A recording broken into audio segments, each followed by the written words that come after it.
ವೀಕ್ಷಕರೇ, ನಿತ್ಯ ವಿಶೇಷ ಕ್ರಮಕ್ಕೆ ಎಸ್ ವೀಕ್ಷಕರೇ, ನಿಮಗೆಲ್ಲರಿಗೂ ಗೊತ್ತಿರುವ ಹಾಗೆ ನಾವೆಲ್ಲರೂ ದೇವಸ್ಥಾನಕ್ಕೆ ತೆರಳಿದ ನಂತರ ದೇವರ ದರ್ಶನವನ್ನು ಪಡೆದುಕೊಂಡು ನಂತರ ತೀರ್ಥ ಪ್ರಸಾದವನ್ನು ತೆಗೆದುಕೊಳ್ಳಲು ಹೋಗುತ್ತೇವೆ. ನೀವು ಅಲ್ಲಿ ಗಮನಿಸಿರಬಹುದು, ತೀರ್ಥದಲ್ಲಿ ತುಳಸಿ ಎಲೆಗಳನ್ನು ಹಾಕಿರ್ತಾರೆ. ಹಾಗಾದರೆ ಈ ತೀರ್ಥದಲ್ಲಿ ತುಳಸಿ ಎಲೆಯನ್ನು ಏಕೆ ಹಾಕಿರ್ತಾರೆ? ಅದರಿಂದಾಗುವ ಪ್ರಯೋಜನಗಳೇನು? ನಿಮ್ಮೆಲ್ಲ ಪ್ರಶ್ನೆಗಳಿಗೆ, ನಿಮ್ಮೆಲ್ಲ ಸಂಶಯಗಳಿಗೆ ಇಲ್ಲಿ ಉತ್ತರ ಸಿಗಲಿದೆ. ಹೌದು, ತುಳಸಿ ಹಾಕದೆ ದೇವರ ತೀರ್ಥವಿಲ್ಲ. ತೀರ್ಥಕ್ಕೆ ತುಳಸಿ ಹಾಕುವುದಕ್ಕೆ ಧಾರ್ಮಿಕ ಕಾರಣವೂ ಕೂಡ ಇದೆ. ಅದೇ ರೀತಿ ಆರೋಗ್ಯ ಸಂಬಂಧಿ ಹಿನ್ನೆಲೆಯೂ ಕೂಡ ಇದರ ಹಿಂದಿದೆ. ಧಾರ್ಮಿಕ ಕಾರಣವೇನೆಂದರೆ ತುಳಸಿ ದೇವಪತ್ರೆ. ಅಂದರೆ ಸ್ಕಂದ ಪುರಾಣಗಳಲ್ಲಿ ಉಲ್ಲೇಖವಾಗಿರುವ ಪ್ರಕಾರ ದೇವತೆಗಳು ಸಮುದ್ರ ಮಂಥನ ಮಾಡುವಾಗ ಅಮೃತದ ಕೆಲ ಹನಿಗಳು ಭೂಮಿಯ ಮೇಲೆ ಬಿದ್ದುವಂತೆ ಅಲ್ಲಿ ತುಳಸಿ ಹುಟ್ಟಿತಂತೆ. ಅಂದರೆ ತುಳಸಿಯಲ್ಲಿ ಅಮೃತದ ಗುಣವಿದೆ ಎಂದರ್ಥ.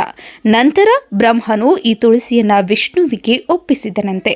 ವಿಷ್ಣುವಿಗೆ ಇದು ಬಹಳ ಇಷ್ಟವಾಯಿತಂತೆ. ತುಳಸಿ ಗಿಡದಲ್ಲಿ ಎಲ್ಲ ದೇವತೆಗಳು ನೆಲೆಸಿದ್ದಾರಂತೆ. ಆ ಕಾರಣಕ್ಕೆ ಪ್ರತಿ ಮನೆಯಲ್ಲಿಯೂ ತುಳಸಿ ಗಿಡ ಇಟ್ಟು ಪೂಜಿಸುತ್ತಾರೆ.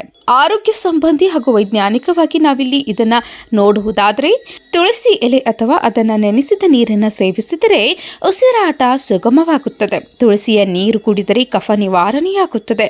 ಸಣ್ಣ ಪುಟ್ಟ ಜ್ವರ, ಫಂಗಸ್ ಹಾಗೂ ಬ್ಯಾಕ್ಟೀರಿಯಾಕ್ಕೆ ಸಂಬಂಧಿಸಿದ ಸೋಂಕುಗಳನ್ನು, ಕೆಮ್ಮನ್ನು ನಿವಾರಿಸುವ ಶಕ್ತಿ ಹಾಗೂ ಚರ್ಮ ಸಂಬಂಧಿ ತೊಂದರೆಗಳು ಕೂಡ ದೂರ ಮಾಡುವಂತಹ ಗುಣ ಈ ತುಳಸಿ ಗಿಡಕ್ಕಿದೆ.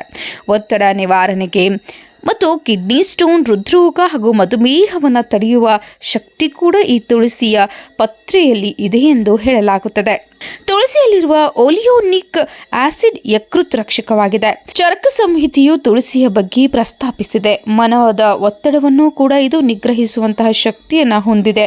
ಅಲ್ಲದೆ ಶಾರೀರಿಕ ಕ್ರಿಯೆಯಲ್ಲಿ ಸಮತೋಲನೆ ತರುತ್ತದೆ ಎಂದು ಹೇಳಲಾಗುತ್ತದೆ. ಇದು ಒಂದು ಅರ್ಥದಲ್ಲಿ ಆಯಸ್ಸನ್ನು ಹೆಚ್ಚಿಸುವ ಸಂಜೀವಿನಿಯಂತೆ ಹೇಳಿದರೆ ತಪ್ಪಾಗುವುದಿಲ್ಲ. ಹೀಗಾಗಿ ಪ್ರತಿದಿನ ತೀರ್ಥದ ರೂಪದಲ್ಲಾದರೂ ತುಳಸಿಯ ಅಂಶ ದೇಹಕ್ಕೆ ಹೋಗಲಿ ಎಂದು ತೀರ್ಥದಲ್ಲಿ ತುಳಸಿಯನ್ನು ಕಡ್ಡಾಯ ಮಾಡಲಾಗಿದೆ.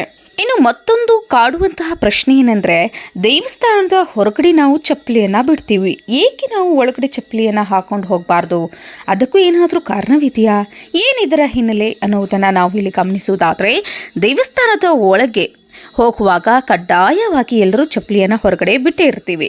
ಇದಕ್ಕೆ ಪ್ರಮುಖ ಕಾರಣ ಭಕ್ತಿ ಒಂದಾದರೆ ಚಪ್ಪಲಿಯು ನಮಗೂ ಭೂಮಿಗೂ ಸಂಪರ್ಕ ತಲುಪಿಸುತ್ತದೆ. ಇವನು ಭೂಮಿಯ ಮೇಲಿಲ್ಲ ಎಂಬುದಕ್ಕೆ ಅರ್ಥವೇನು ಹೇಳಿ? ಮಹಾನ್ ಗರ್ವಿಷ್ಠ ಎಂದಲ್ಲವೇ? ದೇವರ ದರ್ಶನ ಮಾಡುವಾಗ ನಾವು ನಮ್ಮ ಒಳಗಿನ ಎಲ್ಲ ಅಹಂಕಾರಗಳನ್ನು, ದೊಡ್ಡತನದ ಬಿಗುಮಾನವನ್ನು ಬಿಟ್ಟು ಬರಬೇಕು. ಕಾಲಿಗೆ ಚಪ್ಪಲಿ ಇಲ್ಲದೆ ಇರುವುದು ಒಂದು ರೀತಿಯ ವಿನಯ ನಡೆಯಾಗಿರ್ತದೆ. ಕೆಲ ದೇವಾಲಯಗಳಲ್ಲಿ ಬೇಕಂತಲೇ, ಇನ್ನು ಕೆಲವು ದೇವಾಲಯಗಳಲ್ಲಿ ನೀವು ನೋಡಿರ್ತೀರಿ, ಬೇಕಂತಲೆಯೇ ದೊರಗು ಕಲ್ಲುಗಳನ್ನು ಹಾಕಿರ್ತಾರೆ. ಅವು ಅಕ್ಯುಪಂಕ್ಚರ್ ರೀತಿ ಕೆಲಸ ಮಾಡ್ತವೆ. ಚಪ್ಪಲಿ ಇಲ್ಲದೆ ರಸ್ತೆ ಹಾಗೂ ಮಣ್ಣಿನ ನೆಲದಲ್ಲಿ ಸ್ವಲ್ಪ ಸಮಯ ಆದರೂ ನೀವು ನಡೆಯಬೇಕು ಎಂದು ಕೂಡ ವೈದ್ಯರು ಹೇಳ್ತಾರೆ. ಹಾಗೆ ಮಾಡಿದಾಗ ದೇಹದಲ್ಲಿ ರಕ್ತ ಪರಿಚಲನೆ ಚೆನ್ನಾಗಿ ಆಗ್ತದೆ. ಪಾದಗಳನ್ನು ರಕ್ಷಿಸಲು ಚಪ್ಪಲಿಯು ಅಗತ್ಯವಿದ್ದರೂ ದೇಹದೊಳಗಿನ ಅಂಗಗಳ ಒಳಿತಿಗಾಗಿ ಆಗಾಗ ಚಪ್ಪಲಿಯನ್ನು ಬಿಡುವುದು ಕೂಡ ತುಂಬಾನೇ ಉತ್ತಮ. ದೇವಾಲಯಗಳ ಒಳಗೆ ಪಾದರಕ್ಷೆಗಳನ್ನು ಧರಿಸುವುದಕ್ಕೆ ಬಹುಶಃ 2 ಕಾರಣಗಳಿದೆ. ಮೊದಲನೆಯದು, ದೇವರ ಮುಂದೆ ಎಲ್ಲರೂ ಸರಿಸಮಾನರು. ಪಾದರಕ್ಷೆಗಳನ್ನು ನೋಡಿ ವ್ಯಕ್ತಿಗಳ ಸ್ಥಾನಮಾನ ನಿರ್ಧರಿಸುವ ಈ ಒಂದು ಸಮಾಜದಲ್ಲಿ ಪಾದರಕ್ಷೆಗಳನ್ನು ಧರಿಸಿ ಒಳಗೆ ಹೋಗುವುದೆಂದರೆ ಅದು ಅವರ ಅಹಂಕಾರ ಮತ್ತು ಶ್ರೀಮಂತಿಕೆಯನ್ನು ಪ್ರದರ್ಶಿಸಿದ ಹಾಗಾಗುತ್ತದೆ. ಇನ್ನು ಎರಡನೆಯದೇನೆಂದರೆ, ದೇವಾಲಯವೆಂದರೆ ಅದು ಹೂವು, ಪತ್ರೆ, ಗಂಧ, ಕರ್ಪೂರಾದಿಗಳ ಸುಗಂಧವನ್ನು ಹರಡಿರುವಂತಹ ಪ್ರದೇಶ. ಅಲ್ಲಿ ಚಪ್ಪಲಿ ಇಲ್ಲವೇ ಬೂಟುಗಳ ವಾಸನೆ ಅನಪೇಕ್ಷಣೀಯ. ಜೊತೆಗೆ ಇದು ಇಡೀ ಊರನ್ನು ಸುತ್ತು ಬಂದಿರುವ ನಮ್ಮ ಪಾದರಕ್ಷೆಗಳಲ್ಲಿ ಎಲ್ಲ ರೀತಿಯ ಧೂಳು, ಬ್ಯಾಕ್ಟೀರಿಯಾ, ವೈರಸ್, ಶಿಲೀಂಧ್ರಗಳಿರ್ತವೆ. ಹೀಗಾಗಿ ಇವೆಲ್ಲವನ್ನ ದೇವಸ್ಥಾನದ ಒಳಗೆ ಹರಡುವುದು ಆರೋಗ್ಯ ದೃಷ್ಟಿಯಿಂದ ಅಪಾಯಕಾರಿ. ಹಾಗಾಗಿ ಪಾದರಕ್ಷೆಗಳನ್ನು ಹೊರಗೆ ಬಿಟ್ಟು ಕೈಕಾಲು ಮುಖವನ್ನು ತೆಗೆದುಕೊಂಡು ನಂತರವೇ ನಾವು ದೇವಸ್ಥಾನದ ಒಳಗೆ ಪ್ರವೇಶಿಸುತ್ತೇವೆ. ಇದು ಹಿರಿಯರು ಕೂಡ ಮಾಡಿದಂತಹ ನಿಯಮ. ನಾವು ದೇವಸ್ಥಾನಕ್ಕೆ ಹೋಗುವಾಗ ನಮ್ಮೊಟ್ಟಿಗೆ ಬಂದಿರುವಂತಹ ಮಕ್ಕಳು ಕೇಳ್ತಾರೆ, ಅಮ್ಮ ತೆಂಗಿನಕಾಯಿ ಏಕೆ ಹೊಡಿಬೇಕು?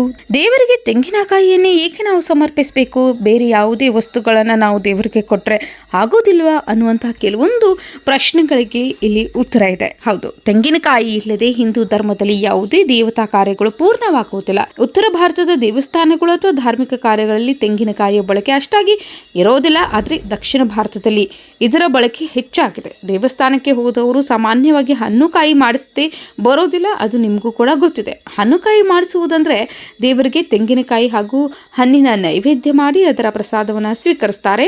ಅದೆಲ್ಲ ನೀವು ಮಾಡಿರ್ತೀರಿ. ಹಾಗೆಯೇ ಶುಭ ಕಾರ್ಯಗಳಲ್ಲಿ ಕಳಶ ಸ್ಥಾಪನೆ ಮಾಡುವಾಗ ಕಳಶದ ಮೇಲೆ ತೆಂಗಿನಕಾಯಿ ಇಟ್ಟೇ ಇಡ್ತೀವಿ. ಅದಿಲ್ಲದೆ ಪೂಜೆಯು ಕೂಡ ಸಂಪೂರ್ಣವಾಗುವುದಿಲ್ಲವೆನ್ನುವ ನಂಬಿಕೆ ಕೂಡ ನಮ್ಮಲ್ಲಿದೆ. ಬೇರೆ ಬೇರೆ ಸಂದರ್ಭಗಳಲ್ಲಿ ಬಳಸುವಂತಹ ಈ ಪೂರ್ಣ ಕುಂಭ ಕೂಡ ತೆಂಗಿನಕಾಯಿ ಇಲ್ಲದೆ ಪೂರ್ಣವಾಗುವುದಿಲ್ಲ. ಏಕೆ ತೆಂಗಿನಕಾಯಿಗೆ ಇಷ್ಟು ಪ್ರಾಮುಖ್ಯತೆಯನ್ನು ಕೊಡಲಾಗಿದೆ ಅನ್ನೋದನ್ನು ನೋಡುವುದಾದರೆ, ಇದನ್ನು ಹಿಂದೂಗಳು ಸಂಪತ್ತಿನ ಫಲ ಅಂತ ಕರೀತಾರೆ. ಅಂದರೆ ಶ್ರೀಫಲ ಎಂದು ಕರೆಯಲಾಗ್ತದೆ. ದೇವರೇ ತೆಂಗಿನ ಮರವನ್ನು ಸೃಷ್ಟಿಸಿದ ಎಂಬ ನಂಬಿಕೆ ಕೂಡ ಇದೆ. ಅದನ್ನು ನಾವು ಕಲ್ಪವೃಕ್ಷ ಎಂದು ಗುರುತಿಸ್ತೀವಿ. ಅಂದರೆ ಅದು ಕೇಳಿದ್ದನ್ನು ಕೊಡುವ ಮರ ಎಂದರ್ಥ. ಅಂದರೆ ಅದು ಕೇಳಿದ್ದನ್ನು ಕೊಡುವಂತಹ ಮರ ಎಂದರ್ಥ. ಪುರಾಣದ ಕಥೆಯ ಪ್ರಕಾರ ತ್ರಿಶಂಕು ರಾಜನು ಸ್ವರ್ಗಕ್ಕೆ ಹೋಗುವುದನ್ನು ತಪ್ಪಿಸಲು ವಿಶ್ವಾಮಿತ್ರ ಮಹರ್ಷಿಗಳು ತೆಂಗಿನ ಮರವನ್ನು ಸೃಷ್ಟಿಸಿ ಅದರ ಮೇಲೆ ತ್ರಿಶಂಕುವನ್ನು ಕೂರಿಸಿದ್ದರಂತೆ. ತೆಂಗಿನಕಾಯಿಗೆ ಪೂಜಾ ಸ್ಥಾನ ಕೊಡುವುದಕ್ಕೆ ಅಥವಾ ಅದು ಪವಿತ್ರ ಫಲ ಎಂದು ನಂಬುವುದಕ್ಕೆ ಕಾರಣ ಅದರ ಬಹುಪಯೋಗಿ ಗುಣವೇ ಆಗಿದೆ ಎಂದರೆ ತಪ್ಪಾಗುತ್ತಿಲ್ಲ. ಇನ್ನು ಹಳೆಯ ಕಾಲದಲ್ಲಿ ದೇವರಿಗೆ ಮಾನವ ಬಲಿ ಅಥವಾ ಪ್ರಾಣಿಯ ಬಲಿ ನೀಡುವ ಪದ್ಧತಿ ಹೆಚ್ಚಿತ್ತು. ಅದು ತಪ್ಪು ಎಂದು ತಿಳಿಯತೊಡಗಿದಂತೆ ಅದರ ಬದಲಿಗೆ ತೆಂಗಿನಕಾಯಿಯನ್ನು ಒಡೆದು ನೈವೇದ್ಯ ಮಾಡುವ ಪದ್ಧತಿ ಬಂತು ಎಂದು ಕೂಡ ಹೇಳಲಾಗುತ್ತದೆ. ತೆಂಗಿನಕಾಯಿಯನ್ನು ಒಡೆಯುವುದು ಮನುಷ್ಯನ ಅಹಂಕಾರವನ್ನು ಭಗ್ನಗೊಳಿಸಿ ದೇವರಿಗೆ ಅರ್ಪಿಸುವುದರ ಅಥವಾ ದೇವರ ಮುಂದೆ ಬಿಟ್ಟು ಬರುವುದರ ಸಂಕೇತ ಕೂಡ ಹೌದಾಗಿದೆ.